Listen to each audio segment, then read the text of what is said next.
I am so glad you convinced me that the family car should be the Defender 110. It is so beautiful inside, it's so comfortable, and it just feels indestructible. Yes, it really is. I've been waiting a long time for the new model to come out. The Defender 110, I'm telling you, it's my favorite car of all times. It's my third one. You know, I have stories of going off road. The guy managed the group. He was like, "What are you doing in this beautiful car?" I'm like, "I'm going off road." He's like, "Are you sure? Because you can use one of ours." And then they look like Mad Max cars. I'm like, "No, no, no, no, we're going to do this." And he was shocked. Wow. Well, it's great because the Defender has been reimagined for 21st century adventure, and its unparalleled off road ability, as well as its robust interior, are invaluable whether you're headed towards uncharted territory or just a weekend of exploration. The Defender 110 tackles challenging surroundings with absolute confidence. The SUV conveys strength outside and in, featuring peerless technology like an intuitive driver display and an award-winning infotainment system. That's my favorite part, to keep you connected no matter where the journey takes you. Adventure is unique to everyone, and so is the Defender. Choose from the two-door Defender 90, the four-door Defender 110, or the larger Defender 130 with the ability to seat up to 8 passengers. You'll find uncompromising performance in all three. So pack up and go even further with the Defender 110. Learn more at LandRoverUSA.com/Defender. These days, we're all investors, trying to be smart with our money despite our worst impulses. But at iShares, we believe that deep down inside of every investor is a better investor. One that's just waiting to be let out. Explore iShares ETFs and insights and let your best investor out. Visit iShares.com for more information.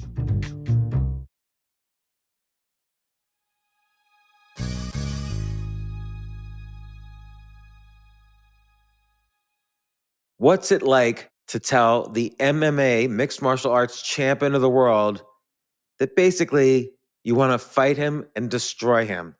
Well, I'm about to find out in this episode. But even more importantly, one of the most important concepts I wrote about in my book, Skip the Line, was this concept I always use, this technique I always use when I want to learn something very fast. It's a great technique. It works phenomenally well. And I call it plus minus equals. The idea is, if you want to learn something, let's say you want to get better at tennis or you want to get better at physics, you find a plus, someone who could teach you or coach you or whatever, someone who's vastly superior knowledge and ability. You find a minus, someone, and this is not a negative thing, but you find someone you could teach because, as Albert Einstein said, you don't truly understand something unless you can explain it simply to another person. And then you find equals, and that's people who are on the same path and journey of improvement as you, and we're roughly around the same level, and you kind of learn with each other or compete with each other or exchange notes with each other. And I find this a useful tool, not only, of course, in sports or education or learning, but in business. Like the very first time I became an entrepreneur, I had a company that made websites for other companies. And very quickly, I got to know the CEOs and founders of the other companies, particularly in New York City, that were doing the same thing. And we would run into each other all the time. We would run into each other going in and out of clients' offices while we were competing for business. We would run into each other at parties. We would call each other up and have lunch or dinner sometimes just to compare notes. And even though we were enemies in some sense, we were competing against each other, we were all growing together. And to this day, more than 25 years later, I still keep in touch with these people, and it's my network that has helped me considerably over the years. And so, in any case, these were my equals. I wish in business that I initially had more of a plus. I didn't know this concept then, and I think I made a lot of mistakes that cost me a lot of money because I didn't have a plus in business at first. But I did have equals and I did have a minus. I definitely always made it a point to work with my employees and other people and kind of give back where I could and help people where I could. But again, it took me a long time to realize how important the plus was as well. And now, whenever I start learning something, boom, the first thing I do is look for plus, minus, equal. Now, why did I start this idea? Well, I didn't. I take complete credit for it, though. But The actual guy who told me about this idea was the former mixed martial arts champion of the world, Frank Shamrock. And today we're speaking to the man who threatened to destroy him, Jocko Willink. Jocko's been on the podcast 6 times in the past. He's back today discussing his new expanded edition of his best-selling Leadership Strategy and Tactics Field Manual, which contains a new protocol to develop and hone critical decision-making instincts and make them habitual. I can't wait for you to hear this conversation. We start talking about robbing people of their food in the 1400s pretty quickly there. Anyway, here's Jocko. He's a great guy. Here he is.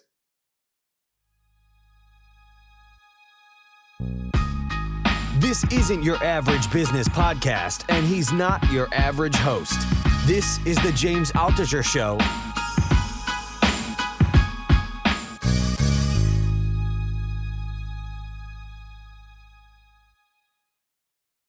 I don't know if you heard about this. My wife was just telling me this. Apparently, a bunch of billionaires are buying land in Nevada around some Air Force base. I don't know why an Air Force base specifically, because they basically want to have a community where they can take extreme ownership in their lives and the politics and the governing and so on. And I wonder if this Ayn Rand sort of philosophy, which forget about conservative versus liberal, it's just sort of competence versus incompetence. I wonder if that's what she wrote 50, 60, 70 years ago is what's happening right now, where the competent people are kind of separating from the incompetence. I guess the quote competent people could do that, but the competent people, again, quote competent people, there's a lot of things that they need quote incompetent people to do for them. So I don't know how long they'd be able to exist. Who's going to build their houses? They can't build their own houses, right? Competent people. You still need competent people to build houses, though. You don't want incompetent people doing it. Right. But I guess you said billionaires, So Yeah. What I'm saying is billionaires, there's a lot of things that billionaires can't do, whether it's know how to farm correctly, where are they going to get food from? Do the billionaires know how to seed fields and go out there? They don't know how to do any of that.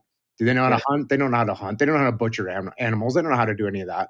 At least a lot of them don't. Some of them do, but a lot of them don't. Do they know how to build houses? No. Do they know how to install plumbing? No, they don't. Do they know how to wire a house? No, they don't know how to do that.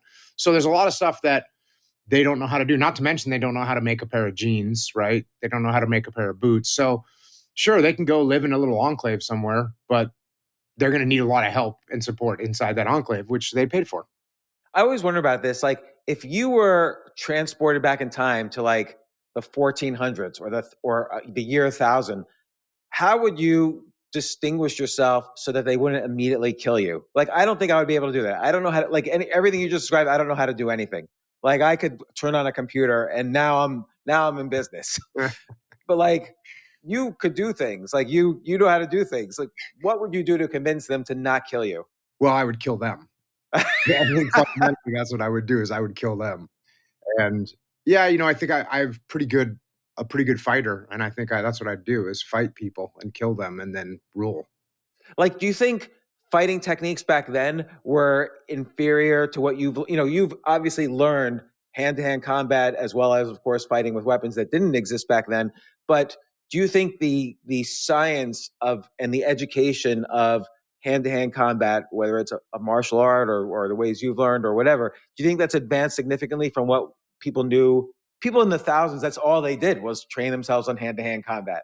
Unarmed combat, yes, I think we're superior now. So, if it was me against another man in the year 1000 and it was no weapons involved, I would probably destroy them just because I know how to fight really well unarmed combat. And obviously I'd beat them with any kind of firearm. But, it's them. They have a sword. I have a sword. I've never really fought with a sword before. That could be a little bit problematic. Now, I would understand some things like distance, and I'd do distance management, and I'd probably be pretty decent at it. But it might take me a couple months to get up to speed before I'd start challenging people out of the game. But that's interesting, though.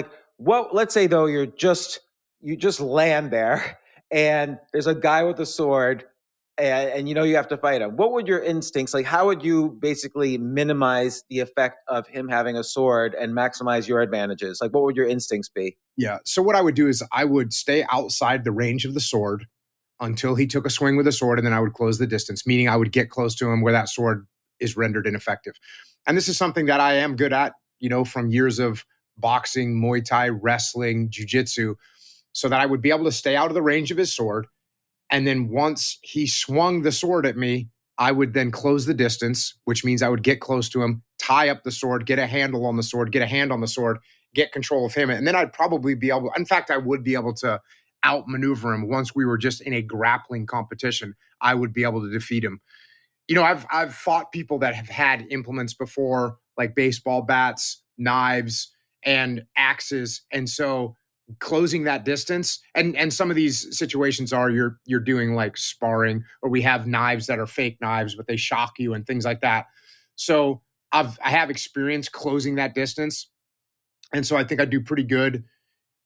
If I was unarmed and they were armed, then I might even take that approach. If I was armed, I might like throw my sword at them and then close the distance, get close to them, just because I know that I have superior skills there. I've been training for a very long time to out grapple people. So yeah, that's probably what I would do.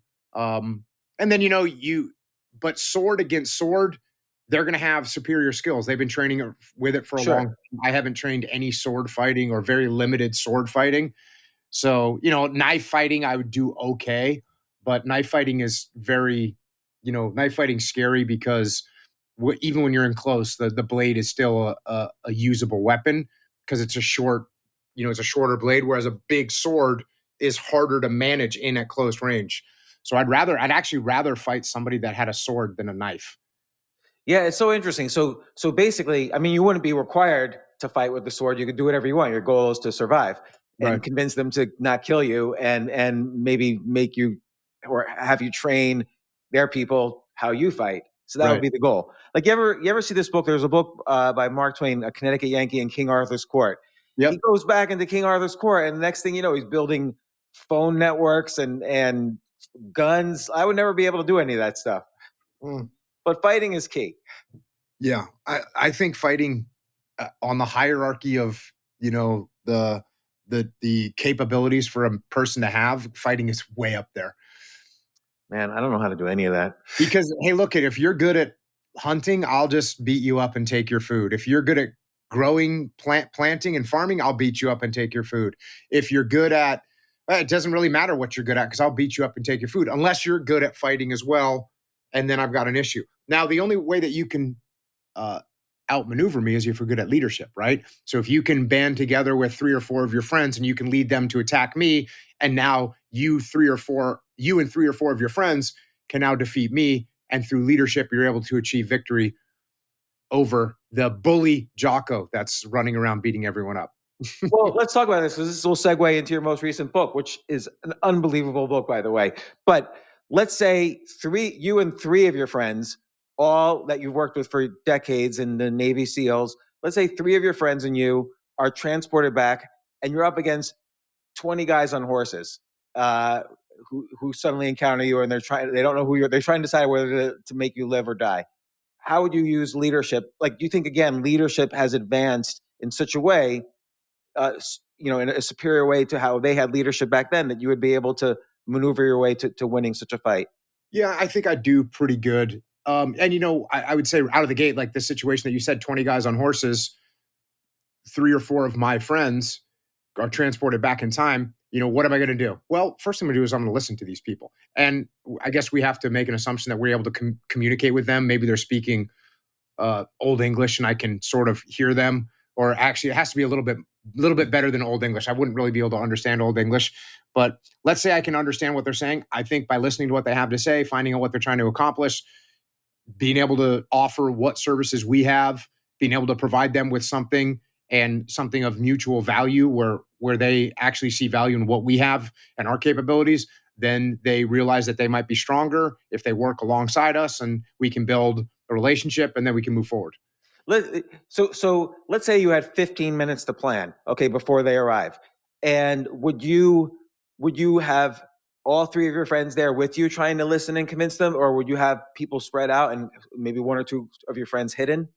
I mean, depending on the hostilities of the place that we're going into, but if it's 20 against 3, that's not a huge advantage. I might try and disarm them a little bit by putting some of my friends kind of in an overwatch position to stand back and just watch. And because I think people would feel a lot less threatened by one person. 3 or 4 people, now they're all of a sudden, oh, what is this, a gang of some kind? But one person, they're a little bit more apt to say, oh, who are you? What are you doing here? And I would tell the truth, say I've got some friends where we just arrived here. We're from a different dimension of time, and we want to make our way and provide help to people. We have a lot of knowledge that we think we could share, and we'd like to move forward and talk to you about what you're doing and what your goals are and see if we can help you achieve those goals. Yeah, thanks for those answers. I asked that question a lot to people. That was people just normally just don't have any answer because there's very few answers that work. But you're right. Fighting is a core skill, and leadership allows you to effectively listen and communicate and and just to describe. I'll describe this in the intro, so people have already heard it. But I really enjoy this leadership strategy and tactics field manual expanded edition that you just put out. It's like everything you wrote in the dichotomy of leadership and I always forget the names of books, but Extreme Ownership. Extreme Ownership. Extreme Ownership, that's like a very special book for me because just the concept of that's one of those books where it's a great book to read, but if I just tell people the title, they're going to get it right away. Meaning they should still read the book, of course, but like I love the concept of extreme ownership, which is that don't blame anyone else for anything. Figure out what your role was in the good situations, the bad situations, and so on. And this is like the start of leadership. This is the start of being an effective leader. I don't know if you want to add to that definition of extreme ownership. No, what's interesting is I had somebody ask me the other day, speaking of fighting and speaking of leadership, I had somebody ask me the other day, in terms of jujitsu, what is like the first advancement that you could make in leadership? Like, what's the first step? So in jujitsu, you get like your white belt, and that's the first thing that you do is you get a white belt. And he said, what's the most fundamental basic thing that's going to help you in leadership? And I said the first thing is, and this is very similar to jiu-jitsu, because in jiu-jitsu, people might say, hey, what's the hardest belt to get in jiu-jitsu? And the hardest belt to get jiu-jitsu, people think, oh, it's the black belt because you have to train for 10 years. But actually, the hardest belt to get in jiu-jitsu is the white belt. It's actually starting to do jiu-jitsu. That's the hardest one. You've got to put your ego aside. You've got to have discipline. You've got to be able to step onto that mat for the first time and be vulnerable and know that you're going to get choked out. That takes a lot of courage, and it takes a lot of humility to do that. With leadership, similar to what you're saying right now, the first step and the most powerful step is when you look around at all the problems that you have in your business, all the problems that you have with your team, all the problems that you have in your life with your family, and you say to yourself, all these problems are because of me. And that's the hardest step to take, but it's, as you pointed out, the most powerful attitude that you can have is, this is my fault. I'm going to take extreme ownership and I'm going to get things fixed. It's so true. Like I remember telling you this story when we very first discussed extreme ownership. This was back in 2001. Someone was really encouraging me to sue my stockbroker. And my friend was saying, look, everyone's suing their stockbroker and they're getting settlements and you lost all this money. You should sue your stockbroker. And I remember thinking, there is no way I'm going to do that, because even though at that moment I was like dead broke and suffering and depressed, I was not going to move past this moment if I just depended on a lawsuit against my friend, who was my broker. If I was depending on that to save me, rather than really learning and understanding that I made serious mistakes and learning from them and moving past that, I would never get past that. I just had this instinct about it, but I didn't have words to describe what I was feeling until your book Extreme Ownership came out, which was, again, such a great book. One of my core books that I recommend people. How could people sue their stockbrokers? What were they claiming? They were claiming the stockbroker said it was okay, or not giving them the guidance to help them manage risk properly, which who knows, right? Until 2001, I never knew you could sue your stockbroker. It just became like a thing that happened after the internet bust. But there was no way I was going to do that. Like I couldn't I couldn't do it. And, I find, you obviously, when you think of leadership, you think in terms of teams and groups, but as an individual, like let's say you're a jujitsu fighter and, it's you versus one other person in the ring. And I don't know, you slipped and fell. You can either blame bad luck why you lost, or you could take ownership. And I find a lot of people in competitive situations, even on an individual level, blame bad luck rather than ownership. Yeah, there's no doubt about it. And then you're left with no recourse, because if I am in a fight and I slip and fall and I say, well, I just slipped, I don't change anything. But if I say, you know what, I slipped and fell, what kind of strategy do I have? Why didn't I take into account my balance? I need to do some more drills on my balance. I need to practice when I am off balance. I need to change what kind of footwear I'm wearing to make sure I don't slip. Like, there's actually things that I can do if I take ownership. If I don't take ownership, I just shrug my shoulders and keep going and nothing changes.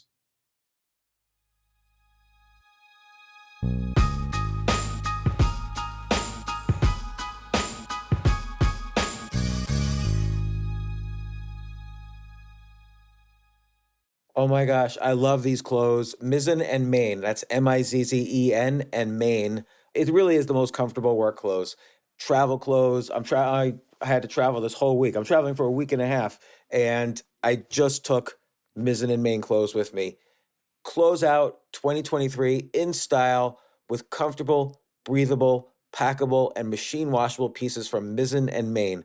As you wrap up your year-end goals, enjoy a Mizzen and Main dress shirt that you can wear confidently. I like that they've very, very just nice, solid colors. I don't really like to get all fancy in patterns and everything, although they do have some pattern shirts, but very comfortable clothes, stretchable pants. It's just super comfortable, but they look professional, and you can wear them casually or professionally. I like some of their flannel shirts or untuck shirts. I love untuck. I never tuck in. So again, whether you're shopping for a special someone or giving yourself the gift you really want, I just buy myself gifts. Mizzen and Main is the perfect gift for any guy who works, travels, and or cares about looking and feeling great. As you could tell by my many photos across the internet, I care about looking fantastic. I'm practically a model. And let's be honest, every guy loves to look great. So again, shop now at mizzenandmain.com and save 20% when you spend $130 or more using promo code James. That's promo code James at Mizzen and Main, Mizzen and Main.com.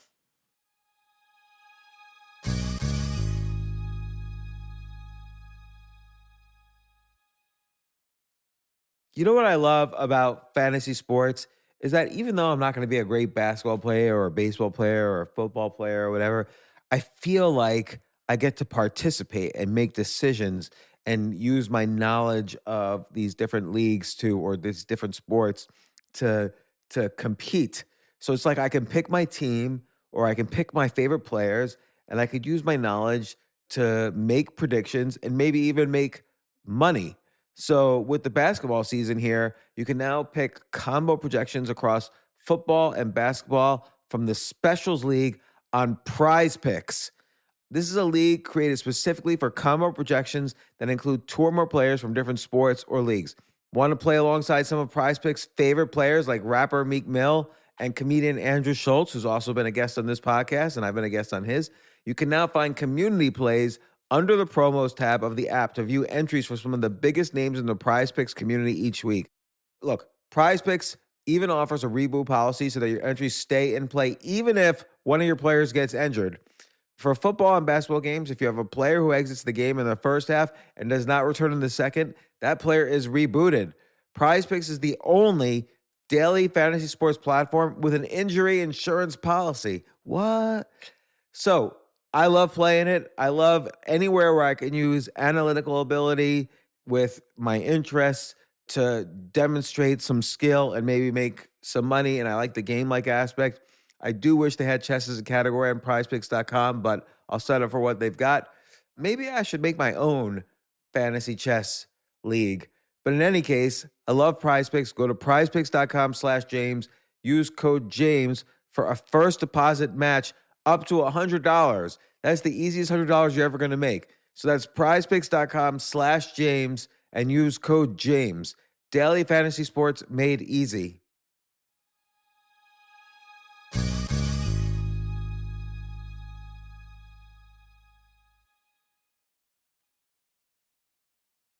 What do you struggle with taking ownership with now?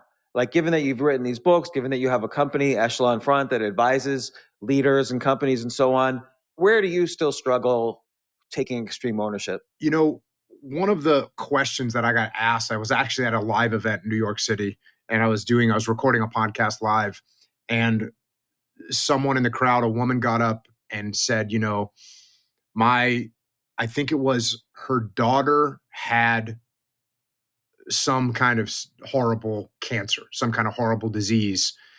And the question was, how do I take ownership of that? And what I answered was, and this is what I believe, clearly there are things in life that happen to you that you literally can't take ownership of. I mean, your child gets cancer. That is not on you that your child gets cancer. And what I said was, you can't take ownership of what happened in that situation, but what you can take ownership of is how you're going to respond to it. So what are you going to do? Are you going to break down? Are you going to be, a total disaster, an emotional disaster? Or are you going to be strong? Are you going to provide good role model for your daughter? Are you going to do your best to find the best doctors? What can you do? How can you take ownership of your response? And that's really the best thing that you can do. And when you have that attitude, then it's not that hard to take ownership of everything that's going on in your world. And I'll give you another example. This is one that, again, catches people off guard. I was conducting an operation in Iraq, and we were supposed to take helicopters on this operation. It was probably about a 250-mile drive or distance. So we decided we were going to take helicopters. Well, as we were, getting close to the execution timeline, there was a massive sandstorm. And I don't know if you've ever been to the Middle East, but in Iraq, they have legitimate biblical sandstorms where it is like you are watching a wave of sand hit. And when that wave of sand hits, you can't see probably 10 feet. All satellite communications are down. It's just totally, it's crazy to watch. And it gets dark. It's wild, and you watch it come. So there was one of those sandstorms was predicted. And so the helicopters were like, hey, we're not going to fly because of this sandstorm. And for me, it was like, okay, roger that. We're going to take our vehicles. We already had a backup plan to use our Humvees and drive down there. We had to leave a little bit earlier, but we were still going to get the job done. And for many years, guys would say, oh, well, we couldn't do this mission because the weather wasn't good. And for me, it was like, take ownership of that. If you take ownership of the fact that you can't control the weather, well, what you can do is come up with a good backup plan, right? You should have contingency plans in everything that you do. So that way you are taking ownership. So once you have that attitude that you're going to take ownership of everything that's going on, it actually over time becomes a habit. And it's a pretty solid habit to have. It's a lot less excuses. That's really interesting, like the power of a backup plan, because yes, I agree with that. But also it takes a lot of experience to know what sort of situations could come up that you need a backup plan for. Yeah. And in that case, in Iraq, 99% of the time, it doesn't rain over there. Very seldom does it rain. So you very seldom do you need a backup plan for the weather when it comes to helicopters, except for the fact that helicopters break down, air crew can't make it, things happen. So we always had a backup plan, but that's just one example. There's so many things when you're in a leadership position. When you're in a leadership position and you've got a team of, let's say 100 people at your organization, and you own some stores, right? You own some stores, and at one of your stores, one of your cashiers is rude to a customer, and the customer writes a bad Yelp review. And you could say, well, it's just one of my cashiers is an idiot. That's it. That's not my fault. And it's pretty easy to understand that, right? It's pretty easy to say, well, it's not my fault. I don't even in the store all day. And one of the cashiers was rude to a customer. We'll fire him and move on. That's not taking ownership at all, right? And so therefore you don't change anything. And guess what happens in a week later? Another cashier is rude to a customer, and you have the same problem. But if you say, oh, one of my cashiers was rude to a customer, that's my fault. as the CEO of this company with 100 employees, that's my fault. From now on, I need to make sure I properly train all my cashiers. I need to make sure that the cashiers understand why it's important. I need to screen my cashiers a little bit stronger to make sure that they have the right attitude going in there. And I need to do some kind of spot checks so that they see that I'm there, so that they know that they need to treat our customers with respect. So there's 4 changes that I just made based on the fact that we had this problem and I took ownership of it. Now, does this guarantee that I'm never going to have a rude cashier? No, it doesn't, but it's definitely going to improve the situation. So again, taking ownership is infinitely superior to shrugging your shoulders or placing blame and saying, "Oh, that cashier is just a bad person." Okay, what did you do about it is the question.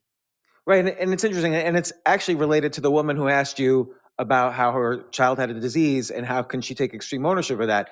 Sometimes a cashier might really be a bad cashier and you just simply have to fire them. Yep. But does that mean you throw ownership on them? No. You still have to figure out where the ownership is in yourself. Like, how do you react to this situation? Do you fire the cashier? Do you train future cashiers better? Do you improve the manual? And on and on. And of course, firing might be a solution, but you're still taking ownership of what happens going forward. Yeah, and that's a pretty common question we'll get as well. You know, if you're working for me, James, and you're not meeting the standard, and I say, well, it's my fault. I need to take ownership, so it's my fault. I got to train James better. So I invest more training in you. I sit down with you. You still can't do the job. And so I said, well, it's my fault. I need to take ownership. So I get you somebody to mentor you. And now you got a mentor that's helping you. Still can't do the job. Eventually, I have to take ownership of the fact that you are hurting the team and I need to get rid of you. Now, most of the time we can train people up, but there's some people that aren't capable of doing certain jobs. So yes, you're right. When you take ownership, sometimes taking ownership means you have to get somebody out of a position. That could mean demoting them. It could be laterally transferring them to a different department. Or yes, it could mean firing people. Have you been in situations where you fired clients? We have fired a couple clients, not that many, but a couple times we've fired clients, or we've just, we just are able to maneuver the situation so that we're not working with them anymore. But a couple people along the way, they're demanding things that don't make sense. They lack the humility to make a change. We go through, of course, when someone doesn't listen to what we're saying, that's our fault, right? So if James, if you hire me and you're like, well, I don't get it, Jocko, I say, okay, let me think of another way to explain this. And you say, well, it doesn't make sense to me. That's my fault. I got to figure out a better way to explain it to you. Eventually, I might realize that you are not going to change and I am wasting my time. Usually, James, just FYI, if you're in that bad of a situation, I'm going to write you a letter. I'm going to put it in writing what's going on. I'm going to explain it to you. And if I ever write you a letter, James, you should listen to what I say, because what I'm saying in the letter is correct. And whatever consequences I state in the letter are probably going to happen. So I had a CEO that I was working with who I was trying to help. The board brought me in to help. I was trying to help this guy and he liked me. We were getting along great, but he wasn't listening to what I was saying. And I kept asking that he make these changes. He was showing up late to his own meetings, showing up late to board meetings. He was, not coming in prepared. He had a flippant attitude. And I was telling him, listen, you've got to change this. And, he said, I really appreciate the feedback, but this is not the way it works. And so I wrote him a letter and just went line by line, this is what you need to change. And I said, or you're going to get fired. He said, they can't fire me. And I said, I'm telling you, they're going to fire you. And sure enough, he got fired. So if I write you a letter, James, please listen to what I say. I know, now I'm scared. Like, I don't want to open up the mail. But, I find though, I've dealt with hundreds of companies, either as an entrepreneur or as an investor or an advisor. And I find that bad habits are really hard to get rid of, particularly among leaders. Like it's really hard for people to change. Yep. For me, there's two things that can happen. Number one, a person can recognize, and this is what you hope for, a person recognizes that they have shortfalls. A person has an awakening of some kind, and they say, oh yeah, you know what? I get it. I can see it. And that's always my goal when I'm working with a company or when I'm working with the leadership team, is to let them see, let the truth be revealed to them so I don't have to throw it in their face. So that's one thing. People decide, oh yeah, I get it. This was my fault. And the other thing, unfortunately, is like some kind of traumatic incident whether they get fired, whether they lose a bunch of money. And those aren't guarantees either, because there's been people that have been fired, like, or when you lost a lot of money in the stock market, you said to yourself, it would have been easier for you to say, well, I had this bad stockbroker. Instead, you said, you know what? I made some dumb decisions and I'm not going to make those decisions again. So you grew. A lot of people, they just sue their stockbroker and say, this wasn't my fault. And they don't grow at all. So usually from my perspective, people either have some kind of a traumatic event that elicits change in them, or they have an awakening where they become self-aware of the mistakes that they're making and they start to change. But yes, barring those two events, it is definitely difficult to change people's nature. And as you know, I got a section in the book, Leadership Strategy and Tactics, where I talk about utilizing people's nature. People have a certain nature to them. Don't fight it. I'm not going to take you, James, who's a cerebral guy, and put you as my frontline, prisoner handling combat crew. That's not what I'm doing with you. No, I'm going to have you in the back gathering intelligence and assessing things and giving your opinion about what you think the enemy is going to do. I'm not going to have you out there on the front lines, in hand-to-hand combat with a sword in your hand. Doesn't make sense. Yeah, you're telling me I'm just going to die if I get transported back in time, but that's okay. I think that's what will happen.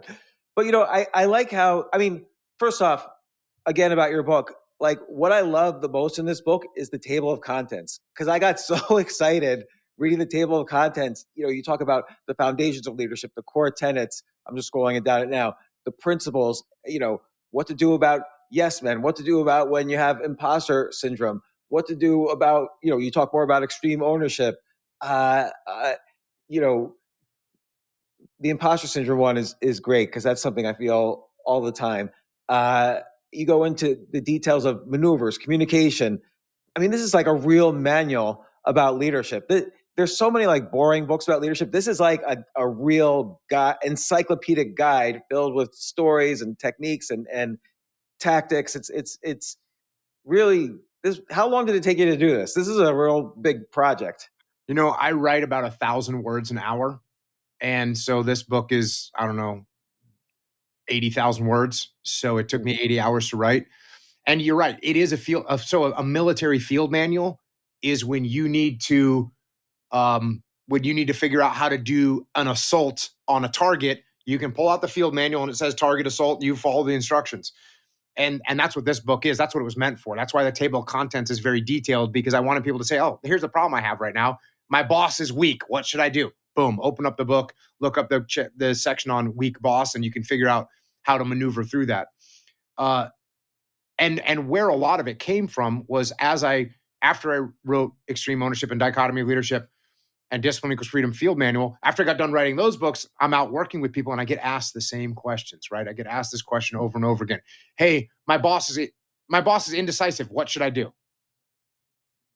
Hey, next client. Hey, my boss is indecisive. What should I do? Finally, okay, here's what I need. Or my boss is a micromanager. How should I handle that? Like, get the same questions over and over again. And what you end up with is a book where I'm actually giving some pretty pragmatic advice on how to lead. Yeah, like if I could read some chapters here, when to yell at subordinates, making an ultimatum as a subordinate, dealing with when an ultimatum is placed on you, tactfully delivering the truth, balancing praise. Like there's a lot of like very specific kind of situations, and actually it was interesting, the section on insubordination, particularly with your background coming from the Navy SEALs and military and combat situations. And there's sort of the obvious, which is don't just follow orders, because that's how millions of people have gotten in trouble in the past. But how do you, in a military situation where you could be kind of executed for treason, let's say in some situations, what does it mean to be insubordinate? Listen, if you're getting asked to do something that's immoral, illegal, or unethical, you can't do it. You're culpable. Just because somebody orders you to do something that's immoral, illegal, or unethical, you're culpable if you execute on those orders. So that's just a non-starter. What the more common case is getting told to do something that doesn't make as much sense, or getting told to do something that you think there's a better way, or getting told to do something that you think is excessively risky. So those are the times where we end up in a situation where we need to raise those questions up the chain of command. And That's exactly what I did throughout my career, was raise earnest questions, use questions to talk to my boss and say, hey boss, what is the exact outcome you're looking for? Because I don't think I understand it, and I want to make sure I'm able to execute what it is you want. Because when we ask questions of people, again, instead of us telling them, hey James, if you're my boss, hey James, your plan doesn't make sense, you're going to get defensive immediately and think, what do you mean it doesn't make sense? But if I say, hey James, I want to make sure I understand your plan fully, can you explain to me the end state you're looking for, just so I can make sure I can execute it the way you want? Well, now you start to explain it with more detail. And now, if there is something wrong with the plan, the truth is going to be revealed to you, not from me, but by you. And that makes it much more palatable. Now, there's also a chance that, James, you say, oh, well, here's the deal, Jocko. Here's why we're doing it this way. And here's what's going to happen. And here's the other support we have. And I go, oh, thank you for explaining it to me. And by the way, now our relationship is still strong because I didn't, throw some accusatory question at you. James, your plan doesn't make sense, right? I don't want to do that. So by asking earnest questions and making sure we understand why we're doing what we're doing, you're going to get either an understanding or an explanation of, okay, I get it.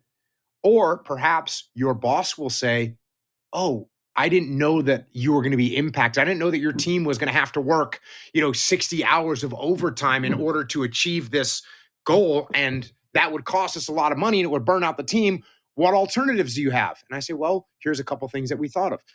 So having a good relationship with your boss, being able to have good conversations where you're asking earnest questions, where you figure out the why, those are critical to leading up the chain of command. I think one way, which in terms of managing upwards, like in that situation, or even managing downwards with subordinates, and one theme that there's several themes that kind of go through this leadership manual, which is that try to make everyone look good. Like the boss has to know you're going to make him look good to his boss or her boss, or your subordinates are going to know they have a career with you, not just robots being given orders. Oh yeah, I talk about this in the book as well. There's a saying in the SEAL teams of take care of your gear and your gear will take care of you. And what they mean by that is you take care of your parachute, right? You do the proper maintenance on your parachute and you pack your parachute correctly. You take care of your parachute. When you pull the ripcord, the parachute will open. You take care of your dive rig. So you do the proper maintenance and you set up your dive rig correctly. So when you're underwater, you can breathe and it works. So you take care of your gear and your gear will take care of you. Well, it's the same with taking care of your people. And you're right, that goes up and down the chain of command. Take care of your people and your people will take care of you. If you take care of your boss will take care of you. If you take care of your team will take care of you. If you take care of your peers will take care of you. It's a mutually supporting scenario that you set up and it ends up good.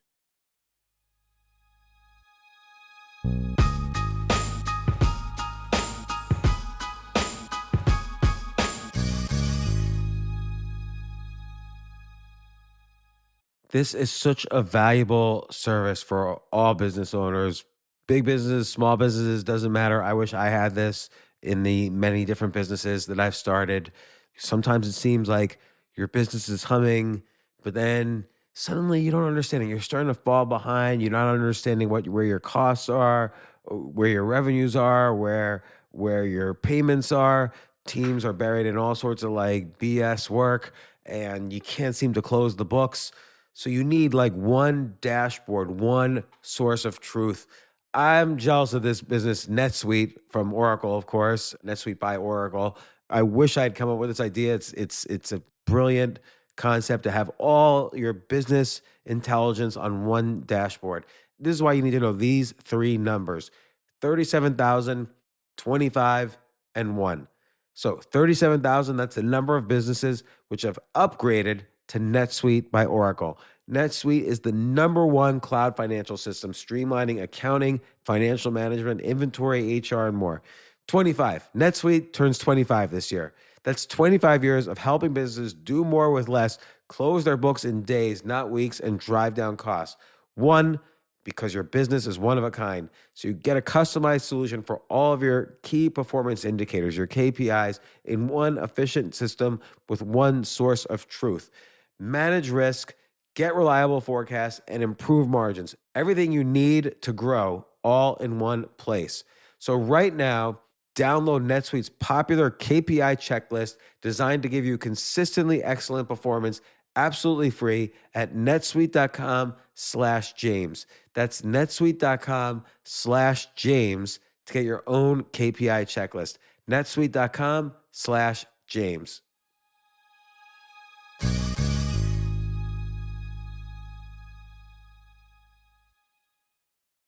The future of learning is definitely online. Like, it's such BS that you have to spend $200,000 or take $200,000 in loans and go to some fancy school when it's useless. It doesn't guarantee you a job. Most employers, including me, do not care about degrees or grades or anything like that. We want to care that you love what you're doing, that you know what you're doing, in some cases that you have experience or that you're willing to learn. But people in general love learning and are curious. Like, the key to success is curiosity. And I think masterclass.com is the perfect model for online learning. I'm really happy they're sponsoring this episode. If you're going to give a gift, give the gift of learning. Masterclass makes a meaningful gift this season for you and anyone on your list, because both of you can learn from the best to become your best, from leadership to effective communication to cooking. Let me tell you some of the classes I've taken. I've taken comedy from Steve Martin. I mean, can you believe I can take a class from Steve Martin on comedy, or Judd Apatow, my favorite comedy director? I could take an actual class from him on writing. Wolfgang Puck on cooking. Dan Brown on writing, or Judy Bloom, who's been on this podcast, on writing. By the way, Wolfgang Puck also has been on this podcast. It's such a pleasure. I try to take classes all the time from masterclass.com. And whether you're watching Masterclass on TV or listening in audio mode in the app or on their site, the quality speaks for itself. It's like these Masterclass instructors are your own personal mentors that are going to help you reach the next level. How much would it cost to take one-on-one classes on comedy from Steve Martin or on chess from Gary Kasparov? You just wouldn't be able to do it. But it would cost hundreds of thousands of dollars. With a Masterclass annual membership, it's $10 a month. Memberships start at $120 a year for unlimited access to one-on-one classes with all 180 plus Masterclass instructors.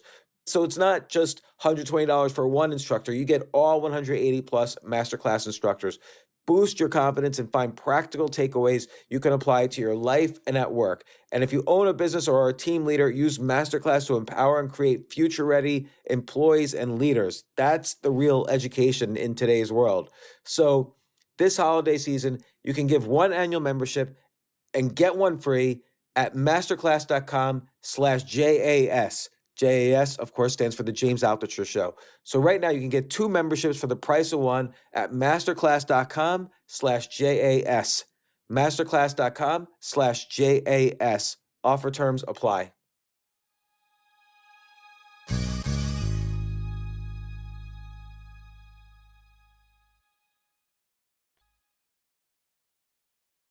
What if you're in a situation of, like, your boss says, hey, look, I'm just following the orders of my boss, and he said ride these helicopters through the sandstorm so we can get to the other side and meet everyone, and so we have to do it. Mm-hmm. What do you do when you're up against like an immovable wall? So this is one of those situations where, and I talk about a little bit in the form of an ultimatum. And there's a great example of this. Did you ever see the TV series Band of Brothers? No, I didn't see it. So in Band of Brothers, it's a phenomenal miniseries. It's on HBO, and it's about Dick Winters, who is a heroic guy from the 101st Airborne. And it's like the war, they're waiting for the peace treaty. Like, the war is all but over. And he's got his battalion, and he gets ordered, like what you're talking about. There's a river that they're kind of set up on this river, and they get ordered to cross the river and do a reconnaissance. And, he says to his boss, hey, boss, I'm not sure if this is a good idea. The war's almost over. The boss says, nope, you're going to do it. He says, okay.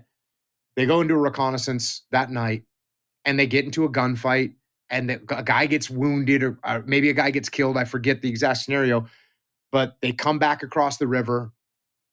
This is a total waste, and pass the report up the chain of command.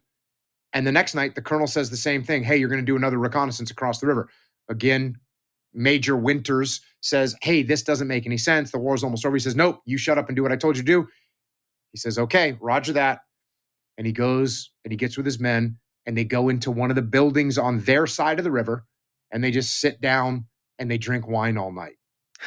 And the next day he sends up the report. Yep, we did the reconnaissance. We didn't see anything. So he disobeys the order. Now, this is what, and again, I talk about this in the book. If Dick Winters would have said, no, I refuse to do it, what would the colonel have done? The colonel would have fired him. And the colonel would have put someone else in charge that was going to obey his order and do what he told him to do. There would be no risk mitigation whatsoever. So then they would have gone across the river, maybe lose 2 or 3 more guys. So what Dick Winters did was tactfully disobey this order. Now, you see a lot of cases like this in the military. The book About Face, which is a book that I wrote the foreword to, and this book got re-released, but it's about a guy named Colonel David Hackworth who fought in the Korean War, fought in the Vietnam War. He was a battalion commander. He spent like 4 straight years in Vietnam, one of the most decorated soldiers at the time. And he got so fed up with the way the war was being fought that he ended up doing an interview that he basically said, hey, we're going to lose this war. And it was one of the first senior ranking people that said that from the Army. He immediately got fired, drummed out of the Army. And you question whether that was the right move, because once he was drummed out of the Army, he had no more influence. He couldn't mitigate the risk anymore for his troops. He lost all of his influence. So it is something that you have to carefully weigh. I mean, the same thing happened with Mattis, right? You remember General Mattis? He was working for Trump. He, at a certain point, just said, I'm not, he quit. He resigned. And he was trying to make a statement, but 24 hours later, the news cycle had run its cycle and he was out of the news, and now he didn't have any more influence. And so you've got to really think about what you're doing and think about how you're handling this situation. So, James, if you tell me to take my squad and charge up a hill with a machine gun nest at the top of the hill, and I know if I charge up that hill, all my people are going to die, and I say, I refuse to do it, and you just fire me and send someone else up the hill, they're all going to die. But if I say, okay, James, I got it, I'll take care of it, and I go and start going up the hill and we start taking heavy fire, and I say, you know what, we're going to do a different maneuver. We're going to call for fire. We're going to get aircraft in here. I can handle it at my level without losing all my influence, because I decide that I'm going to make a stand and fall on my sword to protect my ego. And also, in a way, I think I'm doing my best to protect my troops, but really, in the end, how much do I protect them if I just get fired and now I've lost all control and I can't mitigate the situation? So this is one of those things that makes leadership so hard, is knowing that sometimes you've got to do your best to support. Are there times where you've got to say, hey, I absolutely refuse to do this? Sure. There are times where I would do that if I was getting told to do something that was immoral, illegal, unethical, or that was just going to get a bunch of people killed and there was no way to mitigate it. Yeah, I'm going to say, look, I'm not doing this. But in most cases, you're getting told to do something. It's not immoral. It's not illegal. It just doesn't make sense. So am I better to stay in my leadership position and mitigate the risk as much as possible, satisfy what it is the boss wants, but also mitigate the impact, the negative impact to the team? That's probably what I am going to do. This is related to your 4th law of combat leadership, which is decentralized command. So in an organization where you're given an order and then it's up to you to figure out how to fulfill it. So that's the decentralized aspect. And then it's easier for you to mitigate risk. Sometimes, though, I imagine it's not easy to mitigate risk because they kind of have an eye on you. They're seeing everything you're doing and whether you're following orders or not. And is it possible to be insubordinate, tactfully insubordinate in those situations? I mean, I'm making impossible situations, really. So at some point it's going to be impossible.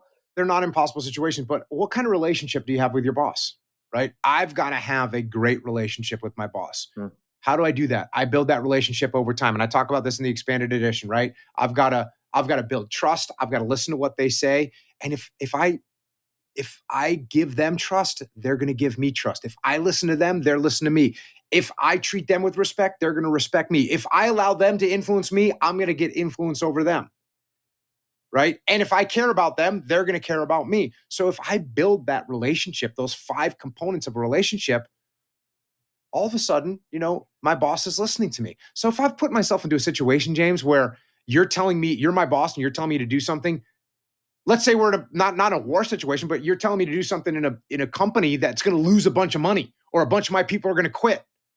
And I can't go back to you and say, "Hey, James, can I just ask you some question about the expenditure that we're about to make and what it's going to cost us and what kind of profitability we're going to lose? Because I'm not sure I understand this."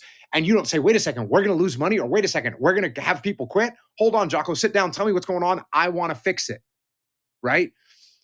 You and I would have to not be aligned. And in most cases, we are aligned because, James, if you and I have a business and you're my boss, what I guarantee we're aligned on a couple topics. I guarantee we both want to make money. We want to be profitable. We want to take care of our customer because that allows us to make money. And we want to take care of our team because our team also allows us to make money. So if I'm going to do something that's going to hurt the team, hurt the client, and lose money, why on earth would you not listen to what I was saying? So let's make sure that we build a relationship up the chain of command. And I did have this happen. We were ordered to use Iraqi soldiers and conduct operations with Iraqi soldiers. And I understood why we were doing that, but they actually told us we had to take, 7 Iraqi soldiers for every 1 American. And that didn't make sense where we were. And I pushed back up the chain of command. I explained the situation on the ground. I explained what the alternatives were. And when I did that with my boss said, "Yep, no problem. You do what you got to do." So it's important that we build a good relationship. It's important that we can have good conversations. It's important that we can ask earnest questions up the chain of command. And it is important that we are aligned, because if we're not aligned, that's the one time where we'll probably have some kind of a failure. If you say to me, "Jocko, here's what I want you to do." And I say, "Hey, James, that's going to get a bunch of people killed." And you say, "I don't care about that," we have a problem. Or if I say, "Hey, James, if you do this to my team, they're going to get burned out and they're all going to quit." And you say, "I don't care if your people quit," we're not aligned. Or if I say, "Hey, we're not going to make any money on this deal if we execute the way you want," and you say, "I don't care about making money," now we're not aligned, because I know we can't have a business if we don't make money. So as long as we're aligned and we can have good conversations and we can put our egos in check, because that's the other thing that kills us, right? Your idea versus my idea, and you're the boss, and I don't like your idea. I think my idea is better. And I put a stake in the ground over the fact that I like my idea better than your idea. That's something that's stupid.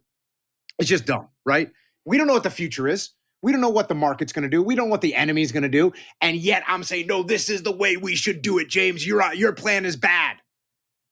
And I can't even articulate why my plan is better than yours. And then I draw a line in the sand and say, "I'll never do what you're telling me to do." That's stupid. That's stupid. And I wonder though, like when, sometimes there's big egos involved, like take a Silicon Valley company where the top of the organization, they're not only, let's say, the founder and the boss, but they're multi-billionaires, and the employees want to please their superiors. And so they might not agree with everything, but they're kind of afraid for a lot of reasons to complain. Like maybe they want to, it's like your chapter on Yes Men, like they want to look eager and ready for the boss so they get promoted and they too can become wealthy like their bosses. How does the leader sort of figure out what's really going on? And in the same token, how do they avoid the ego of, let's say they were a success at the age of 24 and it kept going?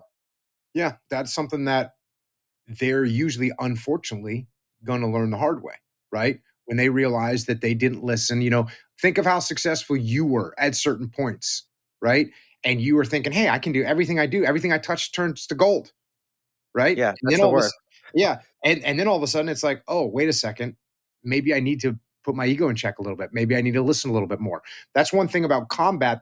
One of the best things about combat's very humbling, right? It's very humbling.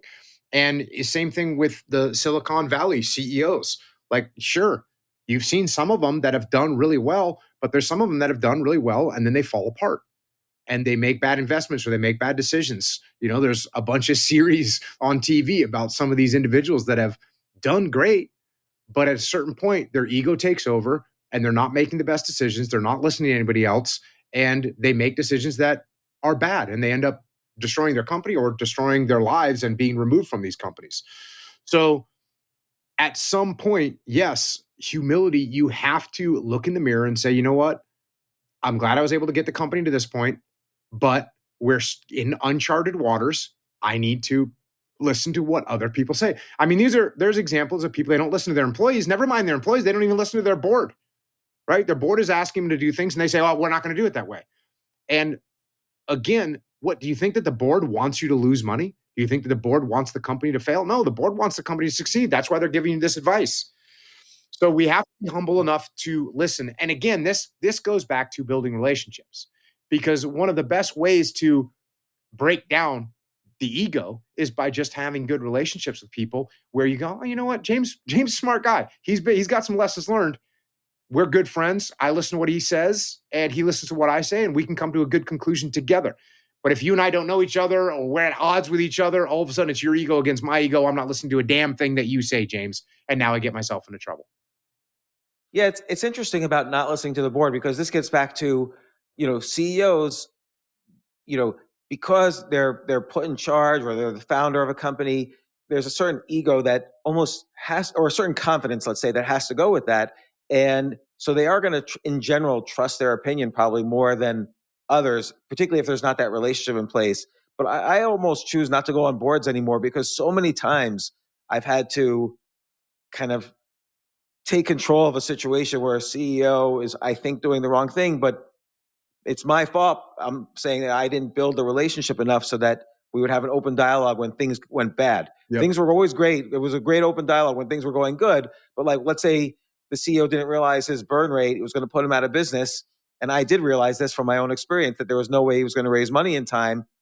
There sometimes would be painful situations, and it's scary. You have to take extreme ownership, but also a lot of it is, maybe I didn't build the relationship enough, or maybe I had to be harsh at the end because it was an emergency situation. Yeah. I don't know. I would often get into situations where I found it was hard to really communicate when times were bad, because we didn't have enough practice at that.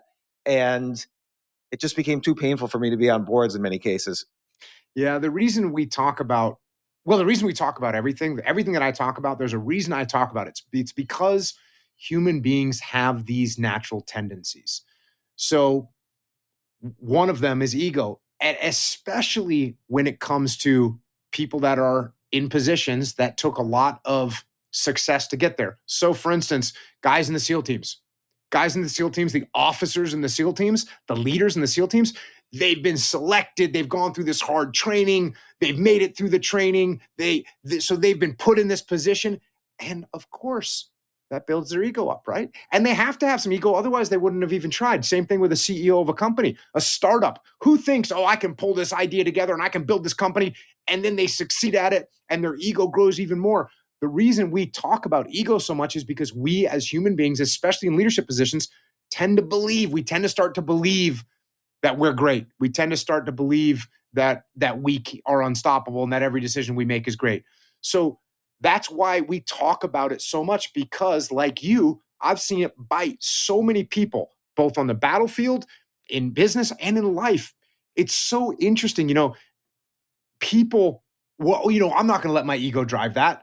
And then you realize there's military history chock full of decisions that were ego-based decisions that ended up getting thousands of people killed. Sometimes the individual that was making the decision himself got killed because they didn't want to admit that they were wrong. So if that can happen, if people can literally ride their ego to their death, it certainly influences the way people think as the CEO of a company that's making decisions, that thinks, you know what, I've been right this whole time. I don't need to listen to anybody else. They just need to believe. They need to get on board. And it turns out bad, and it gets ugly quick. Yeah, particularly like, and you have a chapter on this, don't take things personally.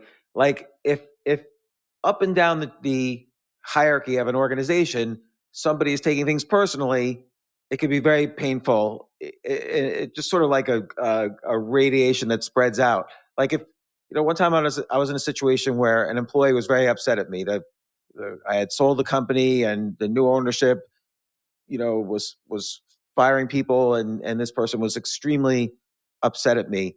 And it's very important in those situations, and you talk about this in the book, it's very important to detach and to really understand what this person is really saying. Even if they're throwing every insult in the world at you and really hitting buttons to try to hurt you, you still have to be detached, because they're having their human experience. Yep. in your organization. Yeah. And they're probably right. Yeah. That's why it hurts, right? That's Yeah. why these things hurt. And I've found so often, number one, when someone's angry, when someone else is emotional, what you have to do is listen to them. And you got to be careful. Actually, James, you can't detach too much where you come into my office and you say, Jocko, I can't believe you did this. You sold this company. Now they're firing everybody. And I say, hey, James, that's business and you need to calm down. That is not going to help our situation. And again, this is another part of the book, Reflect and Diminish. I need to reflect some of your frustration, right? I need to show you that, yes, I understand that you're mad, and listen to what you have to say. When people are mad, I listen to them. When people are complaining, I listen to them. When people are frustrated, I listen to them. People say, what do I do when someone's mad? What should I say to them? Don't say anything. Listen to what they have to say and actually try and find where you agree with them. So when someone says, I can't believe you sold this company, now they're firing everybody. And you say, well, how was I supposed to know? You say, you know what? You're right. I did not assess that properly. I didn't think they were going to cut costs this drastically. And now we got to figure out where we're going to go from here. This is on me. And it's like, hey, I actually listen to what people have to say. That's why I think I'm relatively hard to insult, because pretty much when, you, James, say to me, I think you could have done a better job on this book, Jocko. I'm going to say, well, I actually agree with you. Yeah, I know. I think it could have been a little bit longer. I think there's some areas I could have gone into more detail. Or when you say, hey, Jocko, your podcast is too focused on war.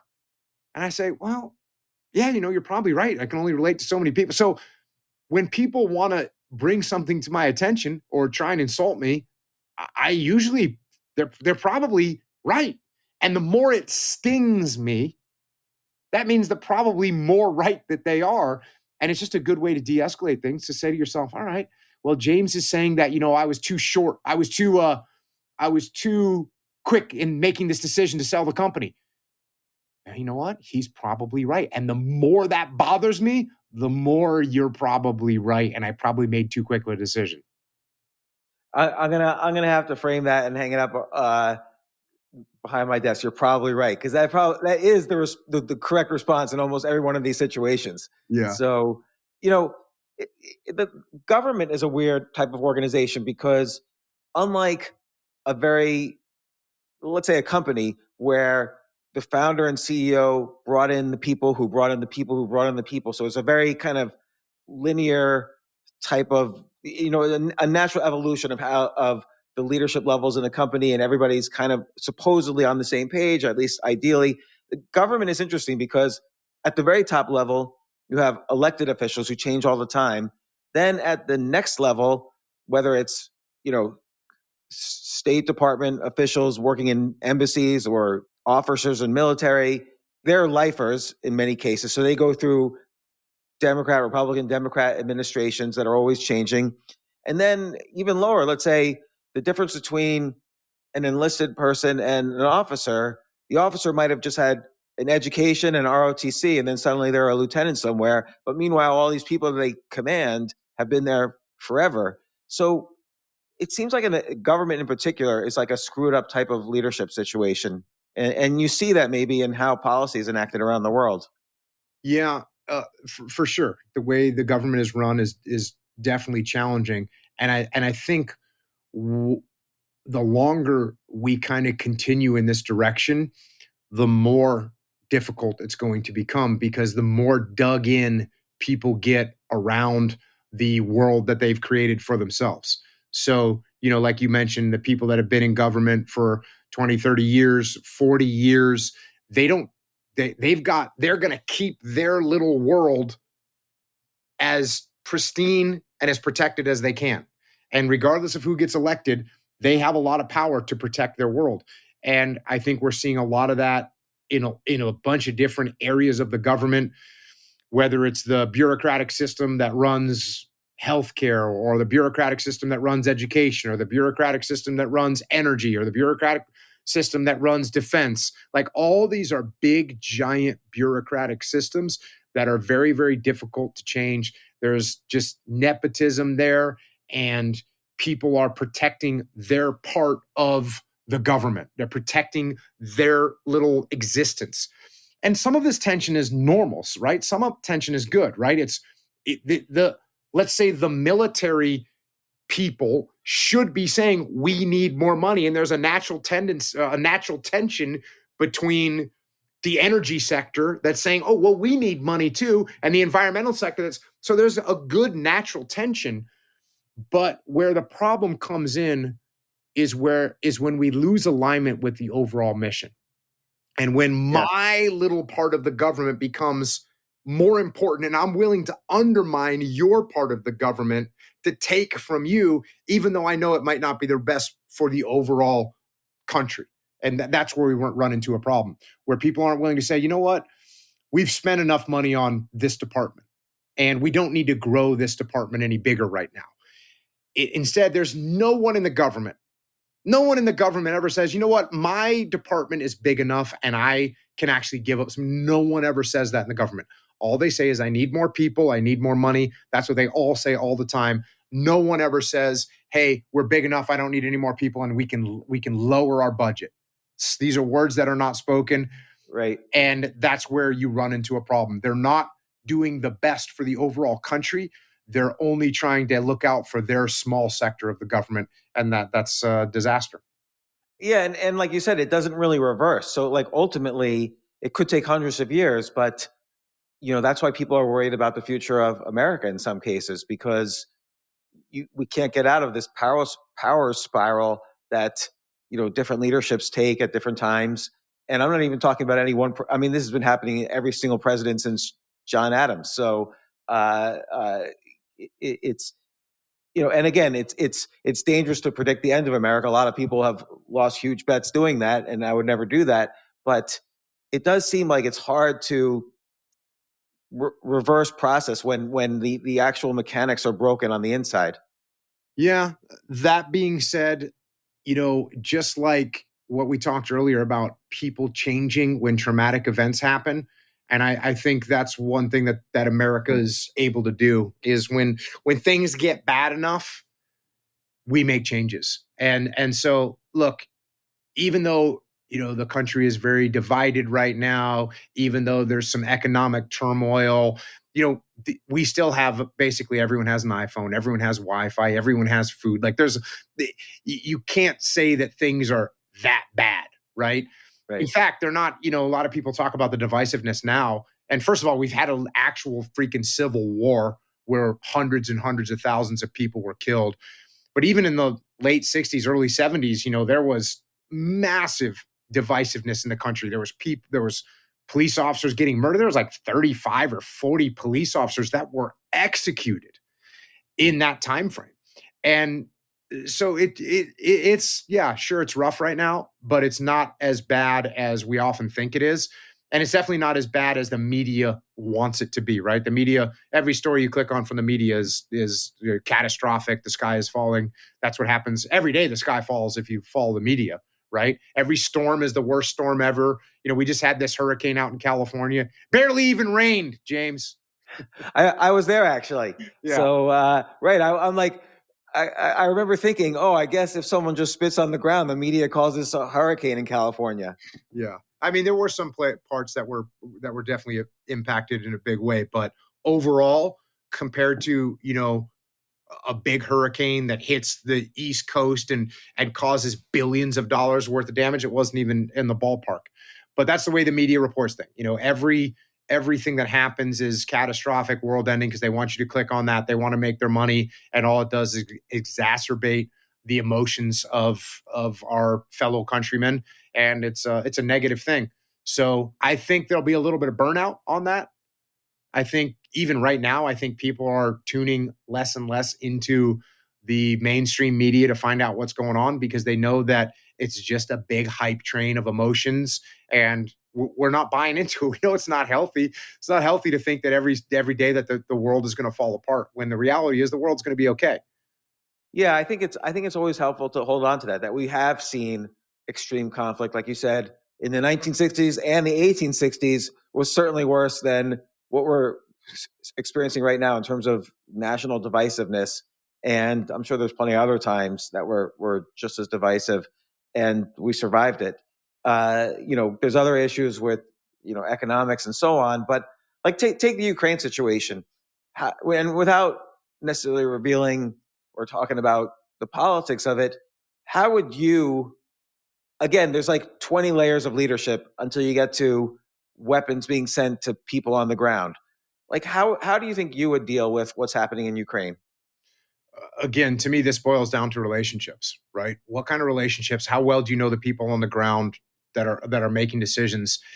And listen, if you give weapons and technology to a country, they're going to keep fighting forever, right? Mhm. Especially when it's their homeland.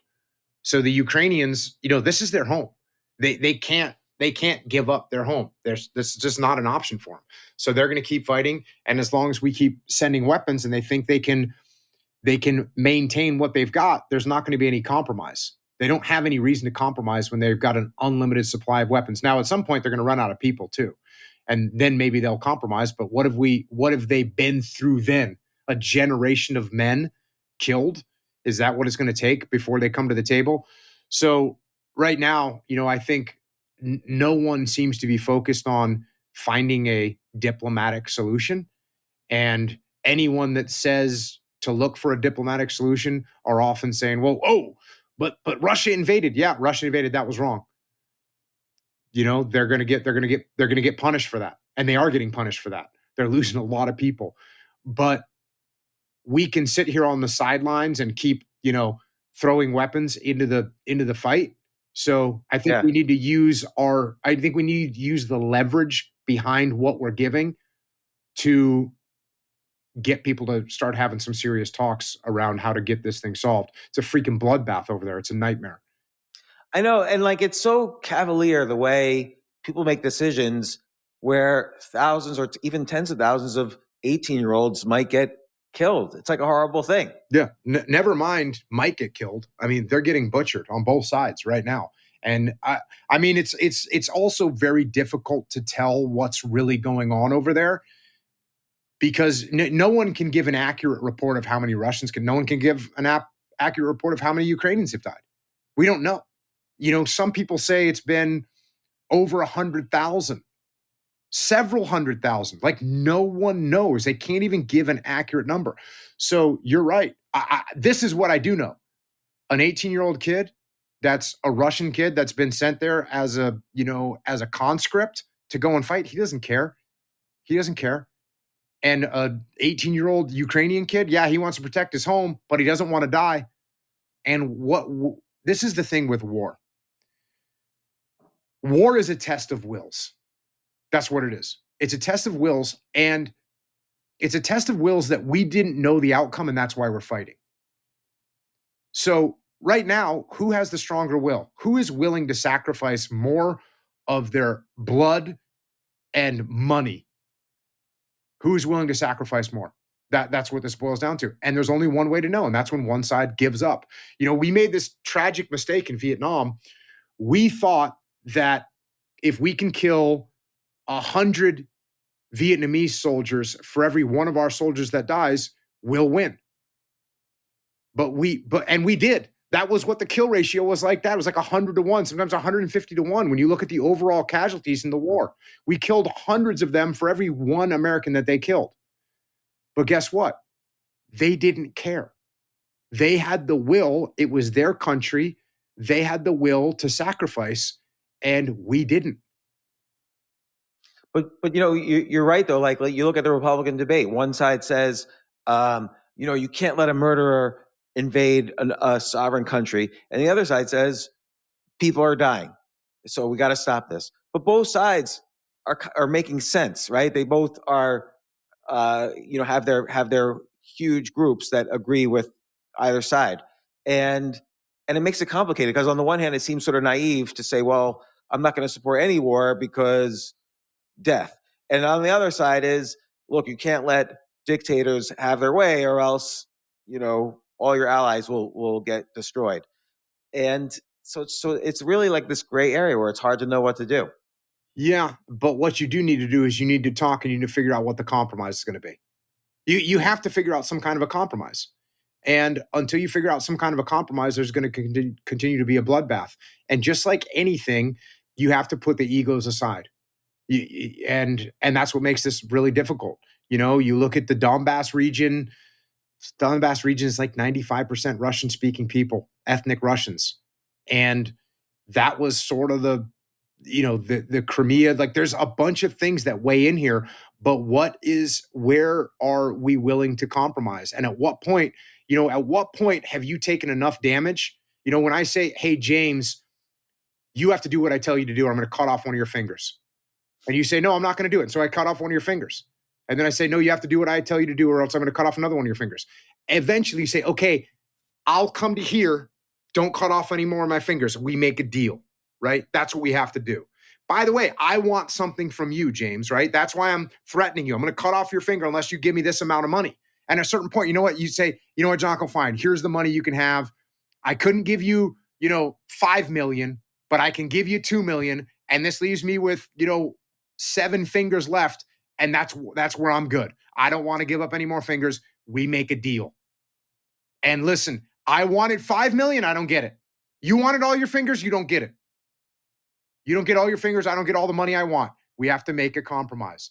Otherwise, guess what happens? I cut off all your fingers. You can't even pay me anymore because you can't make that money because you have no ability to. And now we all lose. So you got to come up with a compromise in these situations.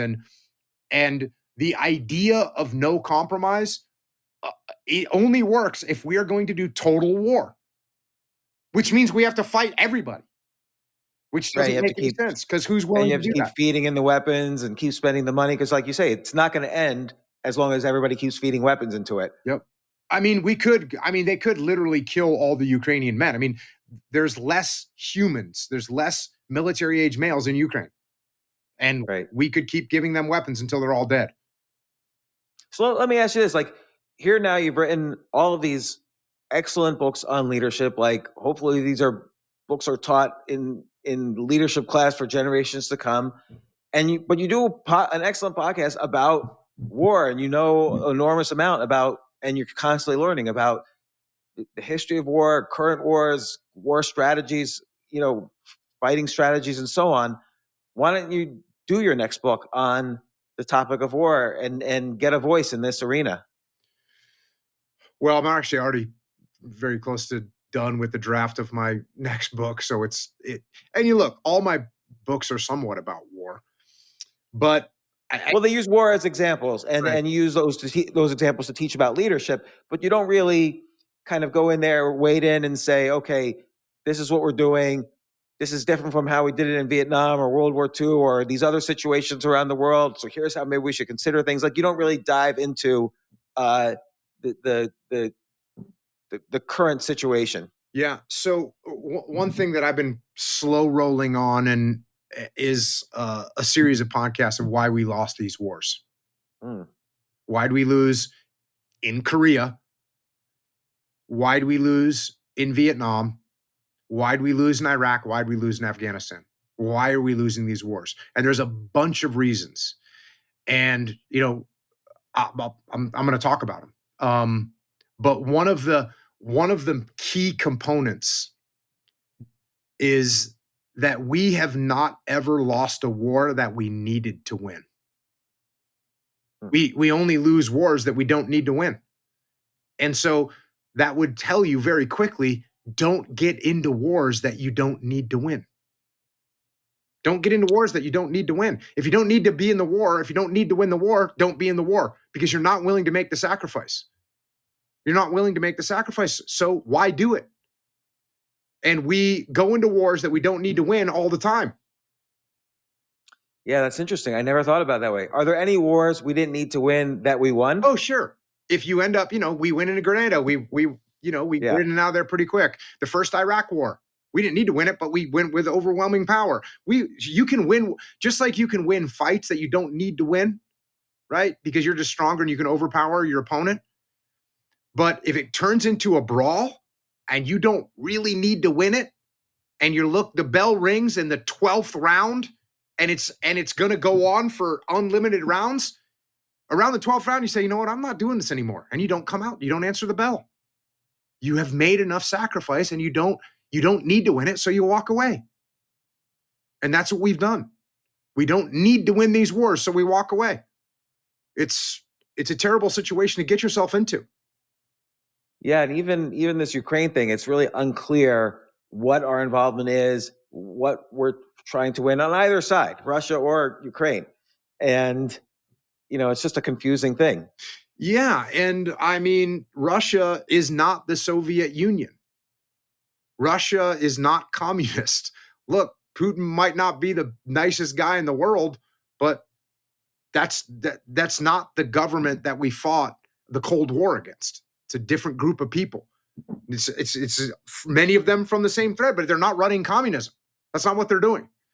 So it's definitely a tough situation, and certainly that's a war that Ukraine needs to win. And you could also say it's a war that Russia needs to win, probably not as bad as Ukraine. So when it comes to a test of wills, it's most likely the Ukrainians that will prevail from a test of wills, except for the fact that this is a war of attrition, and the Russians have more people. And if you and I had two companies, and we were your company, you were a well capitalized company, and I didn't have as much money as you did, even though I really wanted to beat you, and it all came down to advertising, you could outspend me on advertising, and you're going to win. Right. And the good thing about companies is that it's not like you're protecting specific land and real estate. Like, you could outmaneuver in your own way. So when you're smaller, that gives you some advantages over the entities that are bigger, and you could sort of define the playing ground when you're in a company, in a commercial situation. Yeah. You can say, okay, I'm not going to sell all the books in the world, but I'm going to be a content media company about military history and sell books, podcasts, whatever. And that's what you do. Yep. And that's how you fight Amazon. Yep. And it's interesting because the Ukrainians are doing a lot of, and we've kind of suckered them into this. The Ukrainians are doing a lot of conventional warfare. You see them running around in trenches instead of doing unconventional warfare. And it's going to be tough to beat the Russians in conventional warfare.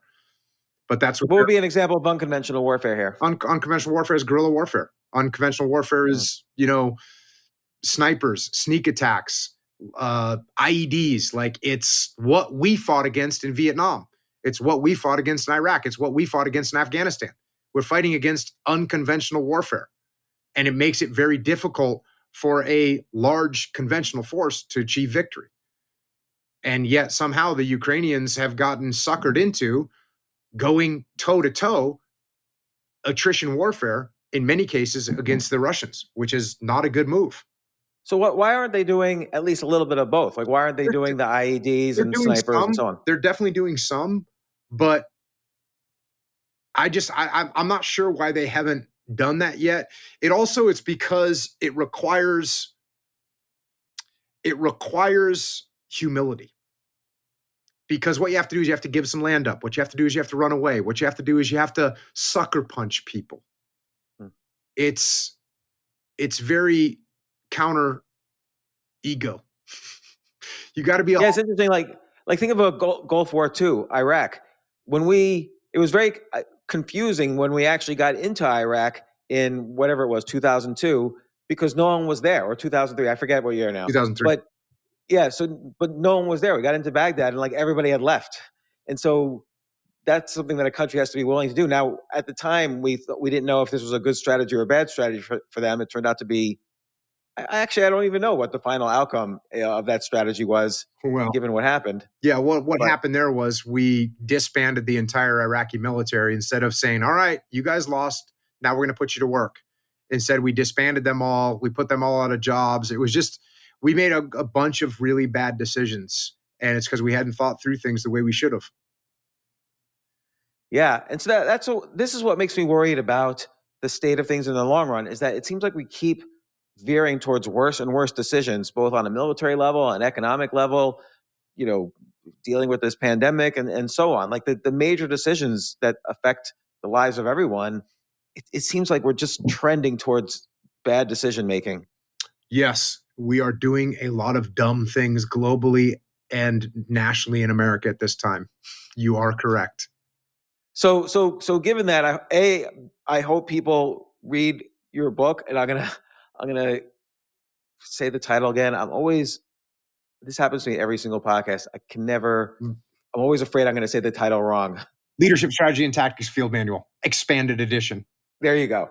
And final thing is I want to ask you, if I were to just drink Jocko creatine, you have all these supplements out there. I saw an ad for Jocko creatine the other day. If I was to just drink it or use it without doing a workout, what happens? What does creatine do if you don't burn it off in a workout? Well, one thing that's good is they've found recently that creatine is not only good for being stronger, it also helps your mental acuity, helps your cognitive growth. So it's a good supplement to take all around, not just for the physical effects.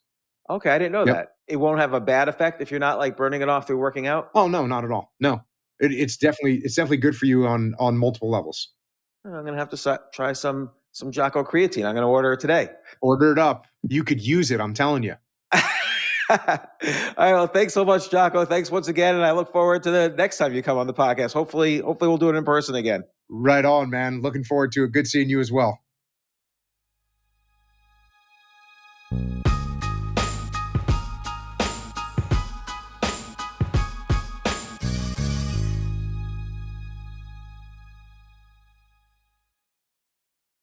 If you've ever dared to write your own story, listen to this one. Listen to how a girl named Emily pursued a career in STEM when it stood for sorry that everyone's male. Listen to how she believed more, achieved more, because she was willing to hacer more. If I tell you that you can do what Emily did, listen, but know that you can do even more. Go further by becoming a McDonald's Hacer National Scholarship winner just like Emily. Apply at mcdonalds.com/hacer. Diving deep into your passions has never been easier. Thanks to Amazon Prime. You get all-in-one access to the things you need, so you can get more out of the things you love. With a range of services including Prime Video, Amazon Music, and Prime Fast free shipping. Amazon Prime is like your personal mission control for all the things that inspire. From shopping and streaming to saving, it's on Prime. Visit Amazon.com/Prime to get more out of whatever you're into. It's on Prime.